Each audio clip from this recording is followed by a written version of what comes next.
Good evening and welcome back to another episode of The Longing. Today we're going to be continuing to read the Iliad by Homer. So, let's get going. Then Hector, fainting at the approach of death, by thine own soul, by those who gave thee breath, by all the sacred prevalence of prayer, leave me not for Grecian dogs to tear. The common rites of sepulture bestow, to soothe a father's and a mother's woe. Let their large gifts procure an urn at least, and Hector's ashes in his country rest. No, wretch accursed, relentless he replies, flames as he spoke shot flashing from his eyes. Not those who gave me breath should bid me spare, nor all the sacred prevalence of prayer. Could I myself the bloody banquet join? No, to the dogs that carcass I resign. Should Troy to bribe me bring forth all her store, and give thousands, offer thousands more? Should Dardan Priam and his weeping dame drain their whole realm to buy one funeral flame? Their Hector on the pile they should not see, nor rob the vultures of one limb of thee. Then thus the chief his dying accents drew, thy rage implacable too well I knew. The furies that relentless breast have steeled, and cursed thee with a heart that cannot yield. Yet think a day will come when fate's decree, and angry gods shall wreak this wrong on thee. Phoebus and Paris shall avenge my fate, and stretch thee here before the Scaean gate. He ceased, the fates suppressed his labouring breath, and his eyes stiffened at the hand of death. To the dark realm the spirit wings its way, the manly body left a load of clay, and plaintive glides along the dreary coast, a naked wandering melancholy ghost. Achilles, musing as he rolled his eyes o'er the dead hero, thus unheard replies, Die thou the first when Jove and heaven ordain. I follow thee, he said, and stripped the slain. Then, forcing backward from the gaping wound, the reeking javelin cast it on the ground. The thronging Greeks behold with wondering eyes his manly beauty and superior size, while some ignobler the great dead deface, with wounds ungenerous or with taunts disgrace. How changed that Hector who, like Jove of late, sent lightning on our fleets and scattered fate. High o'er the slain the great Achilles stands, begirt with heroes and surrounding bands, and thus aloud while all the host attends, princes and leaders, countrymen and friends. Since now at length the powerful will of heaven the dire destroyer to our arm has given, is not Troy fallen already? Haste, ye powers, see if already their deserted towers are left unmanned, or if they yet retain the souls of heroes their great Hector slain. But what is Troy, or glory what to me? Or why reflects my mind on aught but thee? Divine Patroclus death hath sealed his eyes, unwept honoured, uninterred he lies. Can his dear image from my soul depart, long as the vital spirit moves my heart? If in the melancholy shades below the flames of friends and lovers cease to glow, yet mine shall sacred last, mine undecayed, burn on through death and animate my shade. Meanwhile, ye sons of Greece, in triumph bring the corpse of Hector, and your paeans sing. Be this the song, slow moving toward the shore, Hector is dead, and Ilion is no more.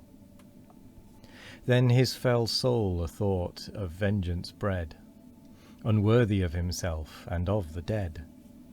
The nervous ankles bored, his feet he bound, with thongs inserted through the double wound. These fixed up high behind the rolling wain, his graceful head was trailed along the plain.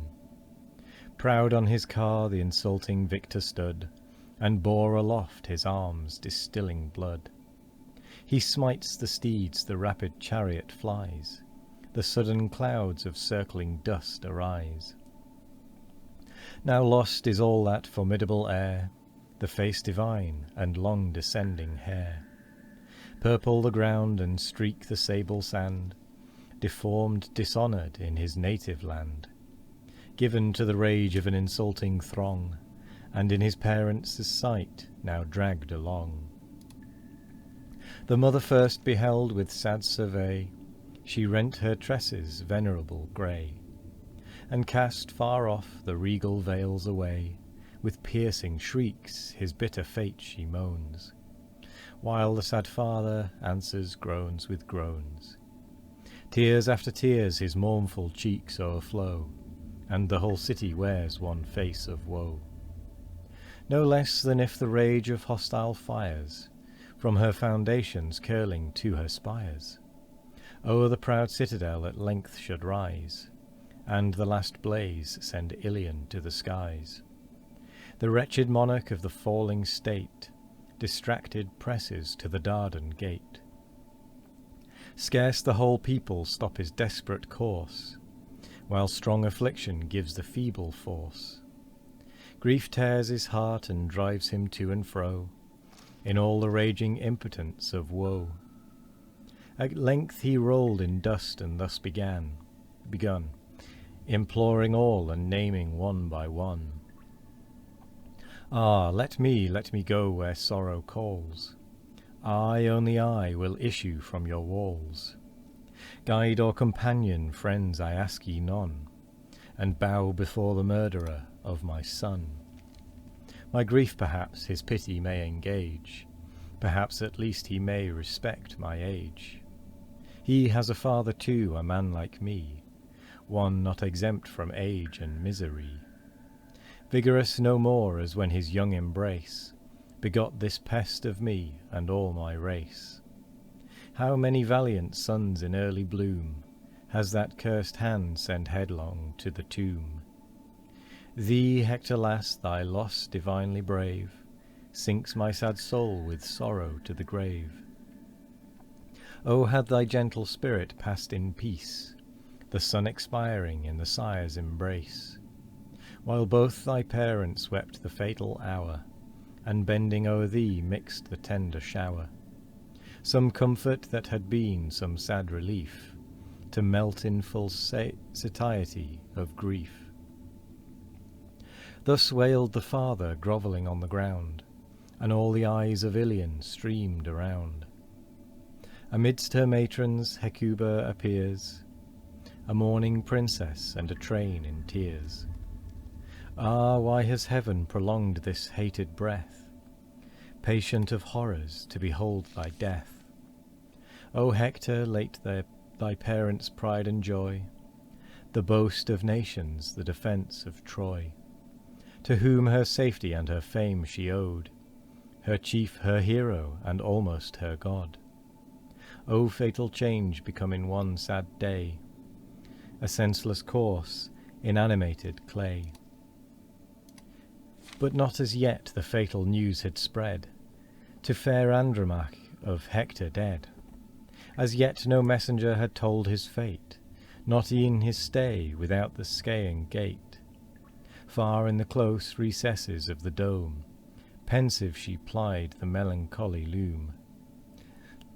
A growing work employed her secret hours, confusedly gay with intermingled flowers. Her fair-haired handmaids heat the brazen urn, the bath preparing for her lord's return. In vain, alas, her lord returns no more, unbathed he lies and bleeds along the shore. Now from the walls the clamours reach her ear, and all her members shake with sudden fear.